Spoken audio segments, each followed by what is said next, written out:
Kabar duka datang dari keluarga besar Wakil Wali Kota Palembang Fitrianti Agustinda. Jumat 19 Maret 2021, almarhumah yang juga ibu dari mantan Wali Kota Palembang Romi Herton tersebut tutup usia pada umur 76 tahun. Hal tersebut juga disampaikan langsung oleh Wakil Wali Kota Palembang lewat akun sosial medianya. Sebagai bentuk bela sungkawa atas meninggalnya Haja Ainun binti H.M. Nasir, Wali Kota Palembang Harno Joyo beserta istri dan perangkat daerah mengunjungi rumah duka untuk menyampaikan rasa bela sungkawa dengan pakaian serba putih. Hampir semua kepala OPD dan camat sudah berada di rumah duka.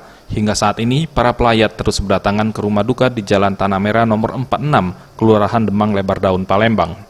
Wali Kota Palembang Harno Joyo mengatakan, sosok Haja Ainun merupakan sosok ibu yang luar biasa, yang telah mendidik anak-anaknya serta merupakan orang yang ramah kepada setiap orang. Wali Kota Palembang pun mendoakan beliau semoga dalam husnul khotimah. Almarhum adalah sosok ibu yang luar biasa, bagaimana mendidik anaknya biar lama kami bertemu. Jadi kami yakin tidak ada kesalahan ya, semasa almarhum hidup.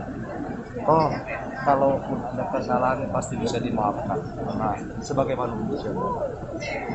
Terus sekali lagi kami meninggal, kami berdoa semoga almarhum ini dalam keadaan bersama.